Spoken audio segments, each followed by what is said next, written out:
BMS academy में आपका स्वागत है। विंडोज़ 10 का एक इम्पोर्टेंट फीचर है स्टार्ट बटन की वापसी। स्टार्ट बटन विंडोज़ 95 से लेकर विंडोज़ 7 तक एक इम्पोर्टेंट पार्ट रहा है। जैसे ही हम स्टार्ट बटन पर क्लिक करते हैं तो एक मेन्यू मेरे पास उपलब्ध हो जाता है। दोबारा यदि आप उसी बटन पर क्लिक करें तो वो मेन्यू ऑटोमेटिकली क्लोज हो जाता है। जब मैं स्टार्ट बटन पर क्लिक करता हूं तो दो तरह से मेन्यू दिखाई देता है। एक आपके पास कुछ इस तरह से लेफ्ट साइड पे, ये मेन्यू बिल्कुल विंडोज़ 7 के मेन्यू जैसा है। जैसे कि विंडोज़ 7 में मेन्यूज़ खुलता है स्टार्ट का, बिल्कुल सेम इसी तरह का मेन्यू विंडोज़ 10 में लेफ्ट साइड पैनल है। परंतु यदि हम राइट हैंड साइड पे देखें तो विंडोज़ 8 जैसा एप्स मेन्यू जैसा एक मेन्यू खुला है यहाँ पे, जो कि टाइल्स मेन्यू के रूप में उपलब्ध है। स्टार्ट मेन्यू को काफ़ी सारे नए फीचर्स के साथ विंडोज़ 10 में शामिल किया गया है। जैसे ही हम स्टार्ट बटन पे क्लिक करते हैं हमारे सामने मेन्यू खुल जाता है। जैसे ऊपर सबसे पहले कौन सा यूज़र लॉगिन है उसकी जानकारी है स्टार्ट मेन्यू पे। जैसे बेस्टो यूज़र है जिसके नाम से मैं अकाउंट में लॉगिन हूँ। उसके साथ ही नीचे मोस्ट यूज एप्लीकेशंस की जानकारी यहाँ पे है। जो एप्लीकेशंस आप बहुत ज़्यादा प्रयोग करते हैं वो ऑटोमेटिकली इस लिस्ट में ऐड हो जाती हैं और समय समय पर ये लिस्ट बदलती भी रहती है। यदि आपने अपने कंप्यूटर में कोई नई ऐप इंस्टॉल की है तो वो आप रिसेंटली एडिट ऐप में देख सकते हैं। जैसे यहाँ पे मैंने टाइपिंग ट्यूटर का एक डेमो इंस्टॉल किया है। यहाँ नीचे की तरफ से शुरू करें यदि आप, तो सबसे पहले ऑल ऐप्स का बटन है, जिससे जितनी भी ऐप्स आपके विंडोज़ 10 के ऑपरेटिंग सिस्टम में इंस्टॉल्ड हैं वो सभी आप इस मेन्यू पे क्लिक करने से देख सकते हैं। परंतु इसको क्लिक करने से पहले अगर राइट हैंड साइड पे ध्यान दें, एक न्यू ऐप की जानकारी दी जा रही है। क्योंकि मैंने थोड़ी देर पहले टाइपिंग ट्यूटर के डेमो को इंस्टॉल किया है तो यहाँ पे ये जानकारी दी जा रही है कि कुछ नया इंस्टॉल हुआ है। ऑल ऐप्स पे क्लिक करने से पहले ही जानकारी आपके पास उपलब्ध हो गई कि एक नया सॉफ्टवेयर इसमें ऐड किया गया है। यदि मैं ऑल ऐप्स पे क्लिक करूँ तो मेरे सामने जितने भी ऐप्स इंस्टॉल्ड हैं उन सब की लिस्ट अवेलेबल हो जाएगी। यदि यहाँ आप ऊपर की तरफ ध्यान दें तो रिसेंटली एडिट में फिर से यहाँ पे लिस्ट अवेलेबल है एक्सपेंड बटन के साथ। यदि आप इस लिस्ट को बड़ा करके देखना चाहते हैं तो एक्सपेंड पे क्लिक कर दीजिए। यदि आप फिर से इस मेन्यू को छोटा करना चाहते हैं तो कोलैप्स पे क्लिक कर दीजिए। अब हम नीचे की तरफ आते हैं जहां सभी ऐप्स की जानकारी अवेलेबल है।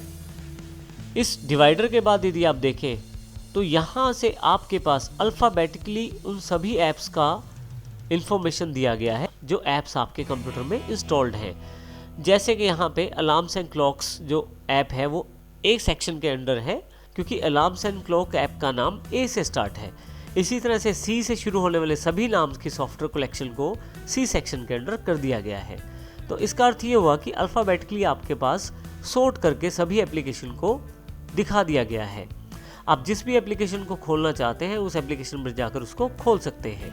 यहाँ मैं नीचे की तरफ आता हूँ तो ए से लेकर एक्स तक जितनी भी ऐप्स इंस्टॉल्ड हैं उन सबकी जानकारी यहाँ पे दी गई है। यदि मैं यहाँ से बैक जाना चाहता हूँ तो उसके लिए मेरे पास बैक बटन है। जैसे ही मैं बैक पे क्लिक करता हूँ मैं फिर से वापस अपने मेन मेन्यू पे आ जाता हूँ। लेकिन मैं फिर से ऑल ऐप्स पे क्लिक करता हूँ। ऑल ऐप्स को यदि आप ध्यान से देखें तो आपके पास एक यहाँ पे स्क्रॉल बार भी अवेलेबल है। यदि ऐप्स का मेन्यू बड़ा है तो आप स्क्रॉल बार का प्रयोग कर सकते हैं ऊपर नीचे जाने के लिए।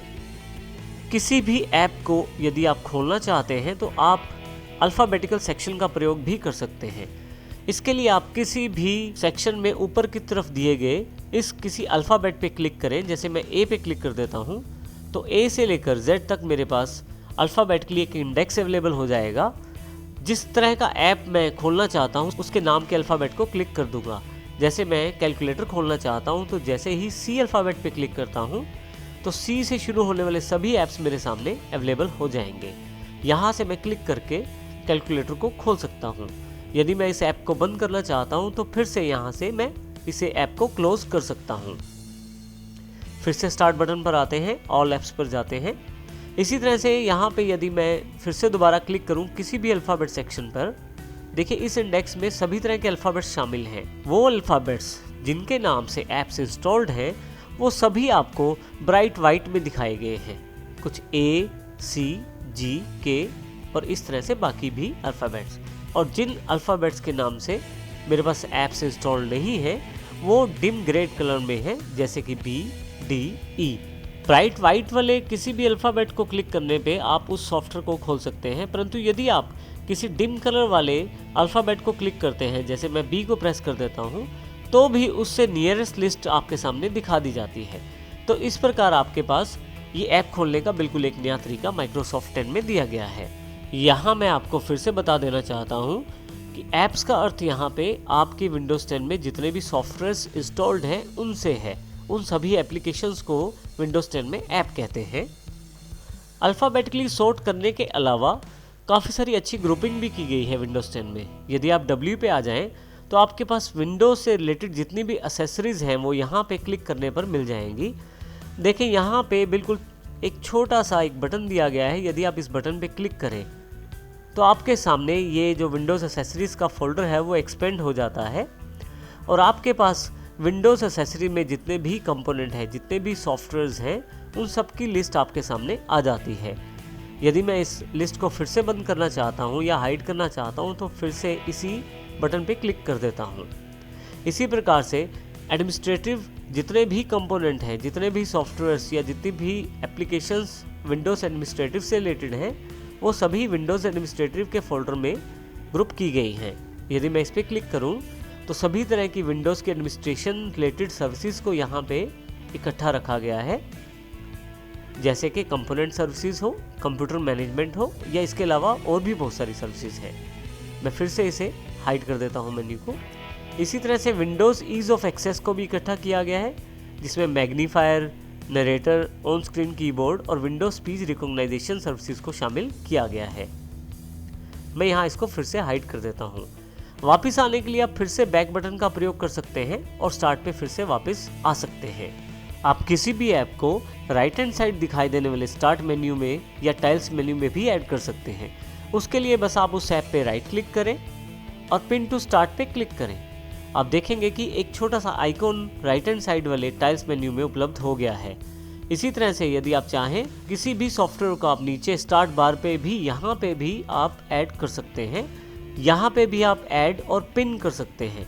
उसके लिए आप फिर से राइट क्लिक करें और पिन टू टास्क बार कर दें, तो आपका जो भी सॉफ्टवेयर है वो यहाँ पे नीचे की तरफ भी पिन हो जाएगा स्टार्ट बार या टास्क बार के ऊपर। स्टार्ट मेन्यू में दिखाए जाने वाले किसी भी ऐप या सॉफ्टवेयर के शॉर्टकट को भी हटा सकते हैं आप, और यदि आप चाहें तो यहीं से उस सॉफ्टवेयर को अनइंस्टॉल भी कर सकते हैं। जैसे कि यहाँ में मैं इस शॉर्टकट को हटाना चाहता हूँ जो कैमटेशिया स्टूडियो 8 का है। मैं राइट क्लिक करता हूँ और यहाँ से don't show in the list पे क्लिक कर देता हूँ। देखिए यहाँ से मेरे पास ये शॉर्टकट हट गया है। इसी तरह से पेंट वाले शॉर्टकट को भी हटाना चाहता हूँ, राइट क्लिक और don't show in the list पे क्लिक कर देता हूँ। और यदि किसी सॉफ्टवेयर को मैं अनइंस्टॉल करना चाहता हूँ तो वो भी कर सकता हूँ। इसके लिए मैं फिर से राइट क्लिक करूँगा किसी सॉफ्टवेयर के लिंक पे या शॉर्टकट पे, और यदि यहाँ से मैं अनइंस्टॉल चुन लेता हूँ तो मेरे पास विंडोज़ 10 के द्वारा प्रोग्राम्स एंड फीचर्स का अनइंस्टॉल सेक्शन खोल दिया जाएगा। यहाँ से मैं उस सॉफ्टवेयर को क्लिक कर सकता हूँ जिसको मैं हटाना चाहता हूँ। जैसे मैं यहाँ किरण टाइपिंग ट्यूटर जो सेक्शन डेमो इंस्टॉल्ड है उसे हटाना चाहता हूँ और अनइंस्टॉल पे क्लिक करके और कुछ इंस्ट्रक्शंस को फॉलो करते हुए यहाँ से हटा सकता हूँ। ऐप्स को इंस्टॉल करना और अनइंस्टॉल करना हम आने वाले सेक्शन में देखेंगे। यहाँ पे ये जानकारी देने का मकसद ये है कि विंडोज़ 10 ने कितने नए और अच्छे फीचर्स ऐड किए हैं यूज़र्स के लिए। मैं यहाँ अभी से नो कर देता हूँ और यहाँ ऊपर से कंट्रोल पैनल को क्लोज कर देता हूँ। आप आसानी से स्टार्ट मेन्यू से फाइल एक्सप्लोरर को भी खोल सकते हैं। स्टार्ट पे क्लिक करें।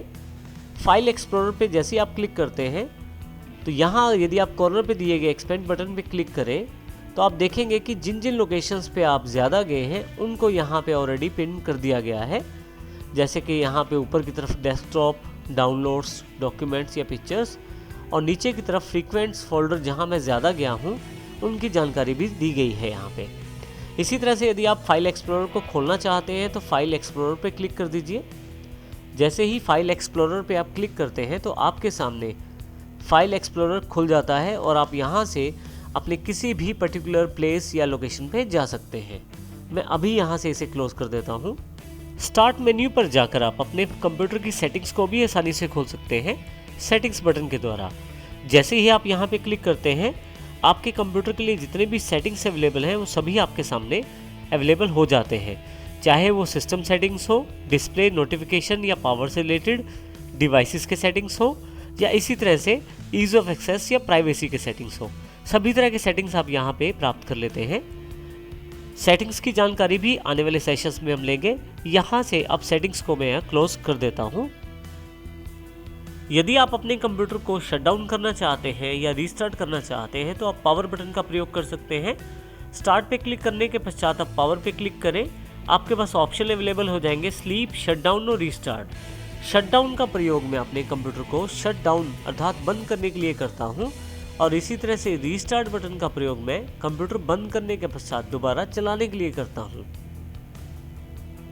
इसके अलावा यदि आप किसी प्रोग्राम को डायरेक्ट चलाना चाहते हैं तो उसके लिए आप स्टार्ट बटन के राइट हैंड साइड पे बने हुए सर्च टेक्स्ट बॉक्स में उस सॉफ्टवेयर का नाम लिखें। जैसे कि यहाँ पे मैं पेंट का नाम लिख देता हूँ। जैसे ही पेंट टाइप कर रहा हूँ मैं, ऊपर की तरफ मेरे पास बेस्ट मैच ऑप्शंस में पेंट का एक आइकॉन अवेलेबल हो गया है। जैसे ही मैं पेंट पे क्लिक करता हूँ मेरे पास पेंट सॉफ्टवेयर ओपन हो गया है। तो इसका अर्थ ये है कि यदि आप चाहें तो स्टार्ट पर ऑल ऐप्स में जाके किसी अपनी एप्लीकेशन को ऑन कर लें, या आप सर्च बॉक्स पर भी टाइप करके उस एप्लीकेशन को खोल सकते हैं। इसके अलावा यदि मैं स्टार्ट बटन पर राइट क्लिक करूं तो उसमें भी मेरे पास काफ़ी सारे ऑप्शंस अवेलेबल हो जाते हैं, जिसमें सबसे इम्पोर्टेंट ऑप्शन है कंट्रोल पैनल।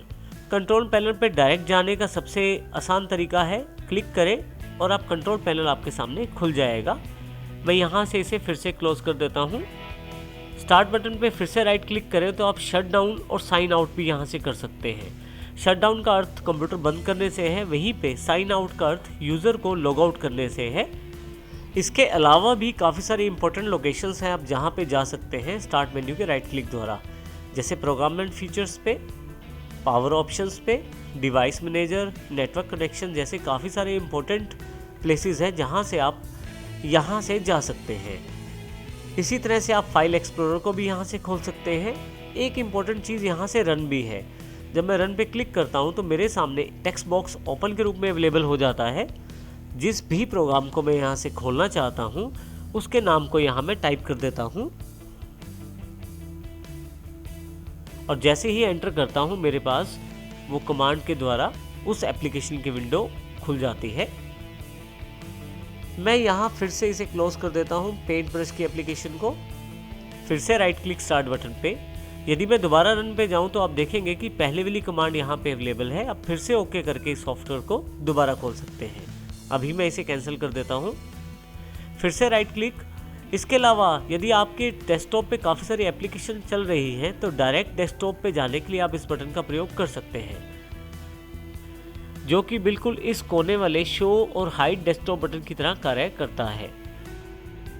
स्टार्ट बटन पे यदि आप क्लिक करें तो जो मेन्यू आपके सामने खुलता है उसको हम थोड़ा सा रिसाइज भी कर सकते हैं। आप ऊपर की तरफ बॉर्डर पे माउस को रखें, 2 मुंह वाला माउस हो जाएगा। यहाँ से आप इसको रिसाइज कर सकते हैं। लेफ्ट क्लिक प्रेस करके रखें और ऊपर की तरफ लेके जाएं। देखिए आपके पास मेन्यू थोड़ा सा बड़ा हो गया है। और यदि आप छोटा करना चाहते हैं तो फिर से माउस रखें और उसको नीचे की तरफ लेके आएँ। अब ये मेन्यू मेरा छोटा हो गया है। इस तरह से मैं अपनी आवश्यकता अनुसार इसे छोटा और बड़ा कर सकता हूँ। इस प्रकार हम स्टार्ट मेन्यू का प्रयोग कर सकते हैं अपनी विंडोज़ 10 में।